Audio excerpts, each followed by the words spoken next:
coordonnées cartésiennes. Donc, coordonnées cartésiennes, repère de René Descartes,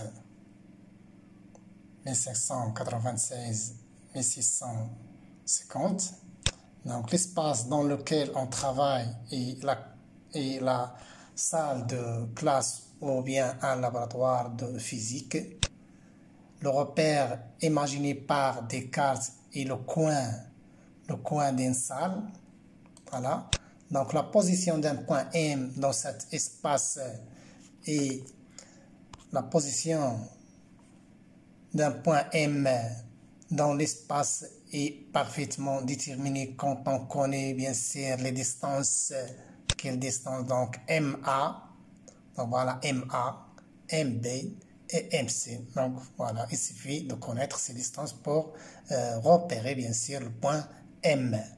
Donc, afin de balayer tout l'espace, les deux murs et le sol sont remplacés par trois plans indéfinis, les deux murs et bien sûr le sol.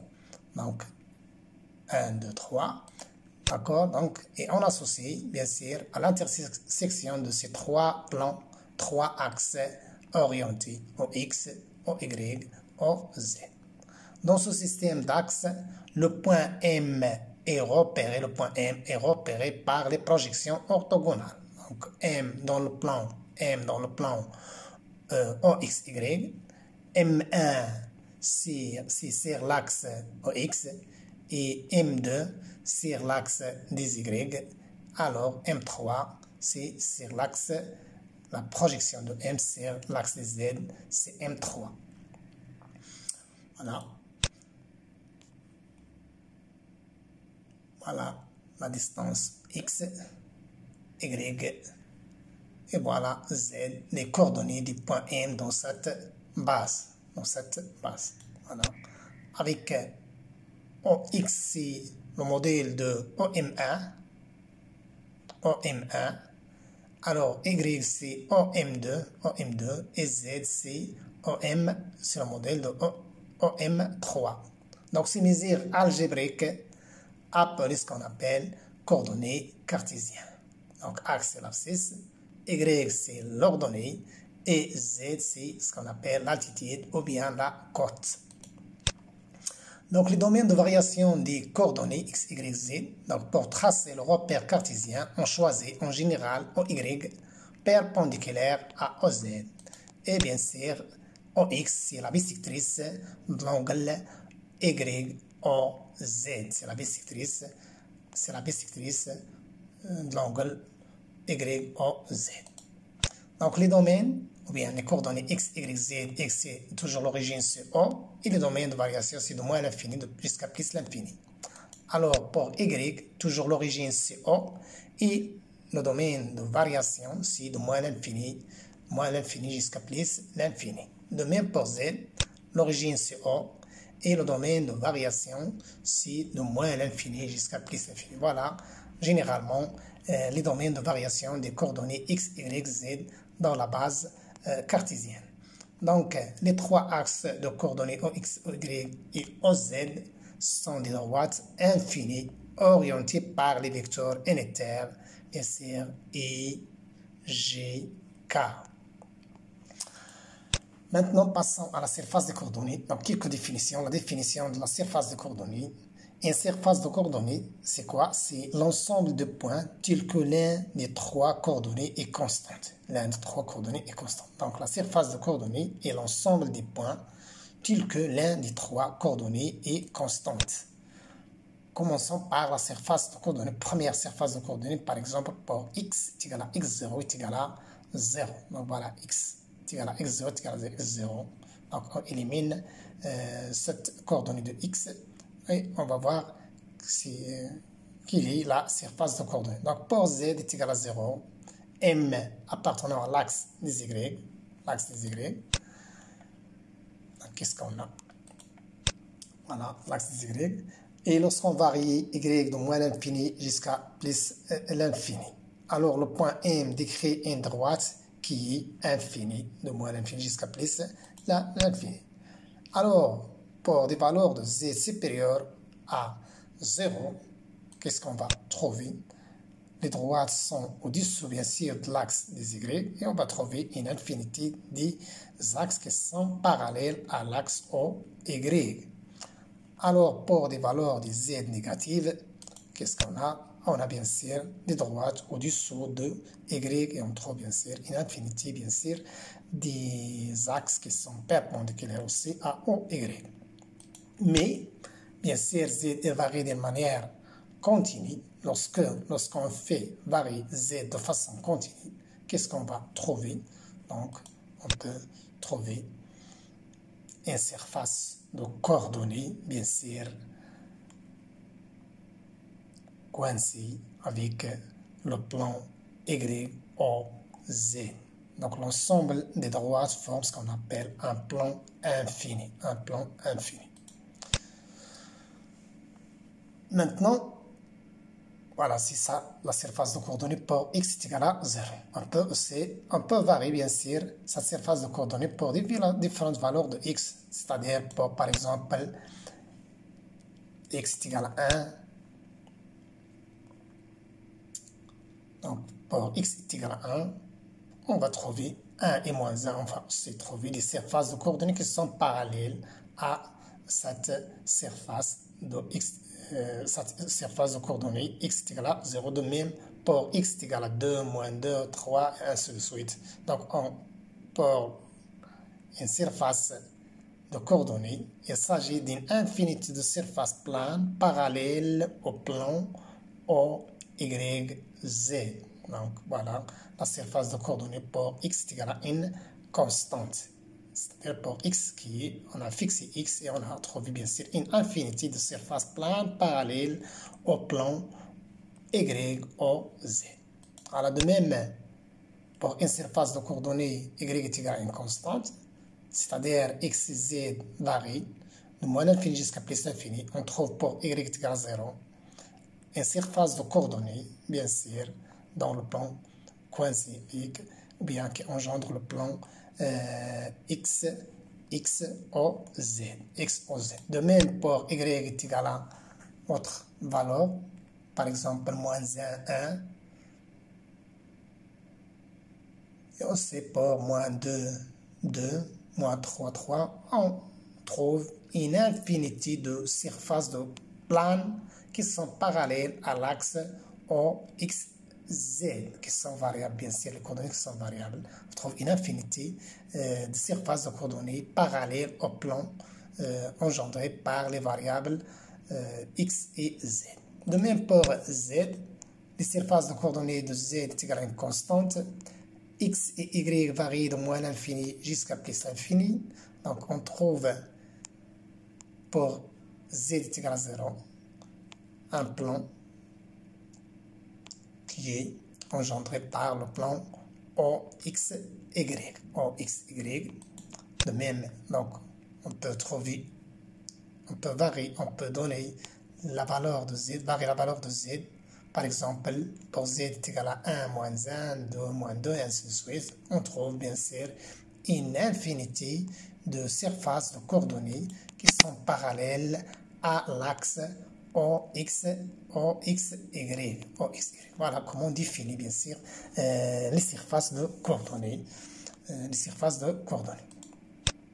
Maintenant, on passe à ce qu'on appelle axe de coordonnées. Donc, dans le cadre, pour déterminer les axes de coordonnées, il suffit de faire varier l'un des coordonnées et de fixer les deux. Donc, un axe de coordonnées est l'intersection de deux surfaces de coordonnées, c'est-à-dire l'ensemble des points obtenus en fixant les valeurs de deux coordonnées et en laissant libre la troisième. Voilà. Maintenant, l'axe de coordonnées x des x. Donc, pour l'axe de coordonnées des x, qu'est-ce qu'on fait? C'est l'intersection des deux surfaces de coordonnées. Donc, pour y0 par exemple, et pour z0, donc les deux surfaces de coordonnées, voilà. Et bien sûr, l'intersection, elle détermine ce qu'on appelle l'axe de coordonnées de x. Donc, l'ensemble des points M appartenant à l'intersection des plans Y0 et Z0 forment une droite appelée axe des X. Bien sûr, sous-entendu, il est parallèle à l'axe des X. De même pour les axes des Y, prenons la surface de X0, la surface de coordonnées X0 et la surface de coordonnées Z0. L'intersection, bien sûr, c'est un axe de coordonnées de Y qui est de Y, bien sûr,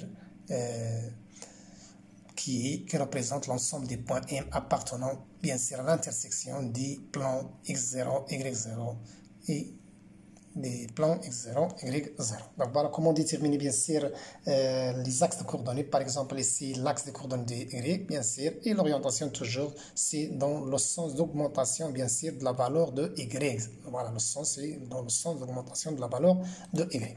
Comment l'autre, c'est l'axe de Z. Donc l'axe de Z, donc traçant la surface de coordonnées X0 et Y0. L'intersection, bien sûr, c'est l'ensemble des points, bien sûr, qui est orienté dans le sens de la valeur d'augmentation de Z et représente bien sûr l'ensemble des points appartenant à l'intersection des plans X0, Y0 et bien sûr elle forme ce qu'on appelle l'axe de Z. Voilà comment déterminer les axes de coordonnées. Les axes de coordonnées. Maintenant passons à la valeur position ou bien au vecteur position.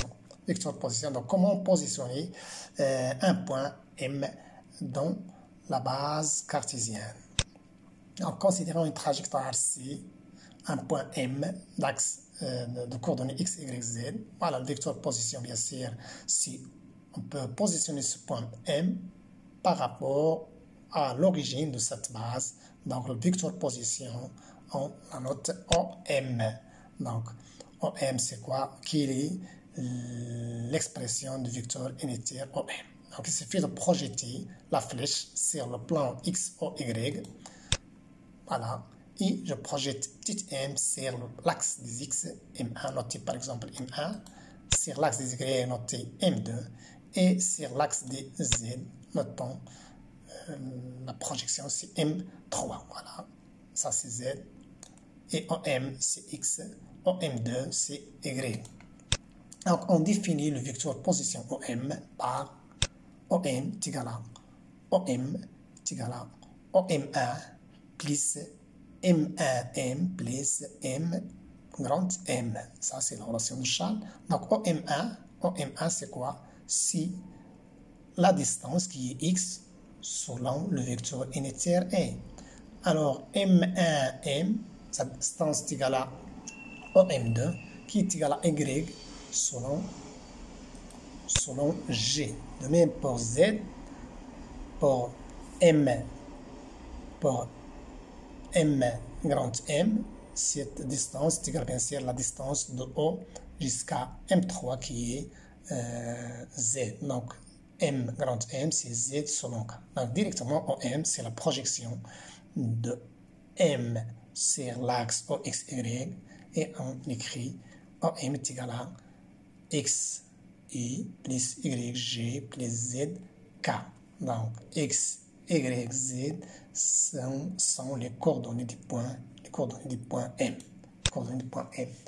Notons que si je fais le produit scalaire de OM sur I, je peux trouver la valeur de X, c'est-à-dire X est égal au produit scalaire de OM sur I. Et Y n'est autre que la projection de OM sur l'axe selon l'axe des Y. Donc OM scalaire G est égal à Y. De même, Z est égal à OM scalaire K. Et le modèle de OM n'est autre que le produit scalaire de OM scalaire OM racine carrée. Donc OM comme modèle est égal à racine carrée X au carré plus Y au carré plus Z au carré. Passons à notre notion, c'est la notion de déplacement élémentaire. Donc soit M et M', deux points de l'espace, tels que M est infiniment voisin de M'. Donc quelle est l'expression de déplacement élémentaire? Donc voilà M, les coordonnées X, Y, Z, qui sont les coordonnées de M'. Voilà. Et la question qui se pose, quelle est l'expression du vecteur déplacement élémentaire M' noté dn dans ce système de coordonnées.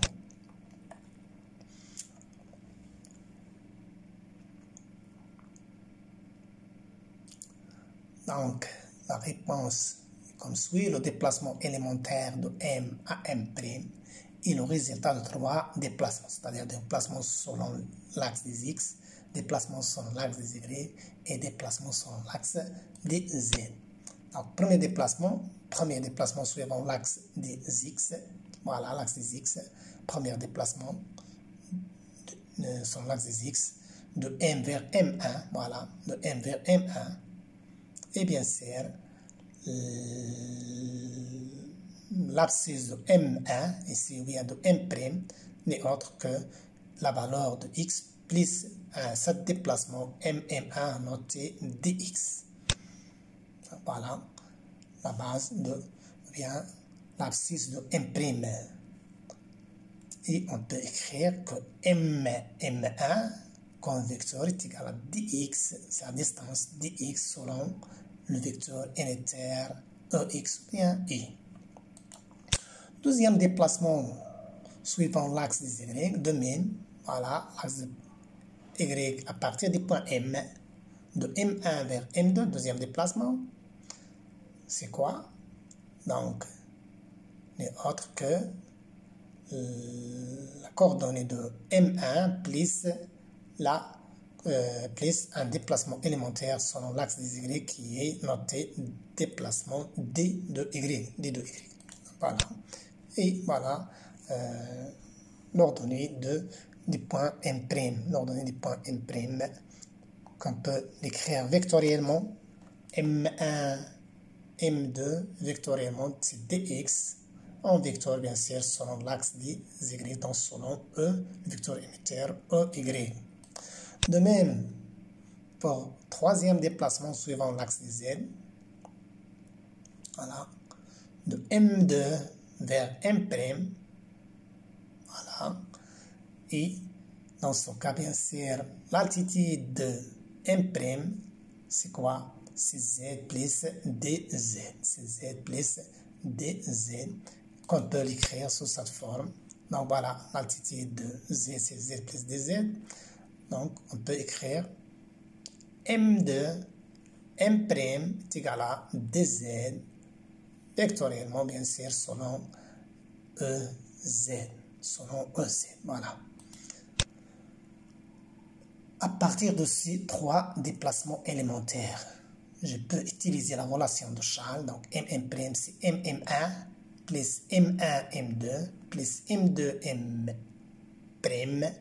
Donc, quoi est égal? La première, c'est donc M' qui est égal à DL, est égal à la première qui est DXEX, plus M2, M, ou bien M1, M2 qui est DY selon Y, plus M2, M' est égal à DZ selon EZ.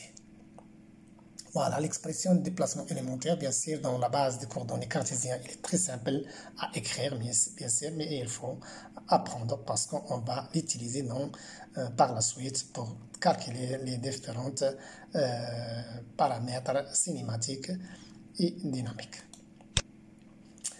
Alors maintenant, la surface élémentaire. Donc pour x égale une constante.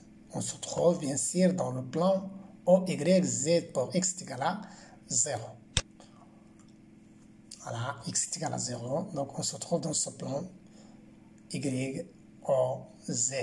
YOZ.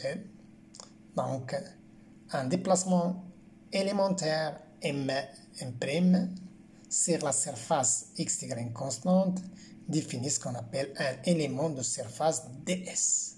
Tel que, bien sûr, le déplacement élémentaire M' est infiniment voisin de M. M' il est infiniment voisin de M. Donc, comment on définit cette surface de coordonnées, ou bien la surface élémentaire? Si nous effectuons un déplacement élémentaire suivant l'axe des Y et suivant l'axe des Z, donc qu'est-ce qu'on va trouver?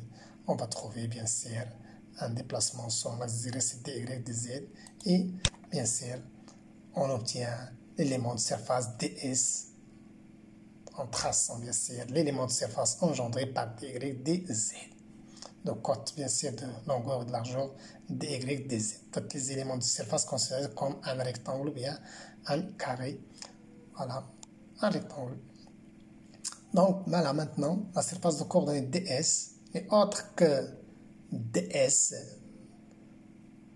ey, vectoriel, bien sûr, dz, ez, dz, ez. Voilà. Et comme modèle, donc je peux l'écrire sous cette forme, dy, ey, dz, ez est égal à dy, dz. Donc, ey vectoriel ez, c'est ex parce que la base il est orthonormé direct. On norme bien sûr ds est égal à directement dy fois dz. Voilà comment on détermine l'élément de surface ou bien un élément, une surface élémentaire. Une surface élémentaire. De même pour les autres, pour y est égal à une constante. Donc ici, on se trouve bien sûr dans le plan OXZ, parce que y est égal à 0, donc voilà le plan. Et on obtient l'élément de surface ds. Donc voilà, son ds, dz. Et je trace bien sûr l'élément de surface. Donc maintenant, voilà l'élément de surface dx, dz. À quoi est égal à l'élément de surface dans ce cas? Donc l'élément de surface ds n'est autre que dz, ez, vectoriel,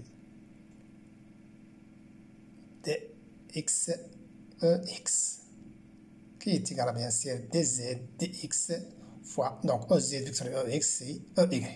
Donc toujours la constante ds, il est orienté, il est normal au plan OXZ, mais il est orienté selon OY. Pour cela, on écrit OZ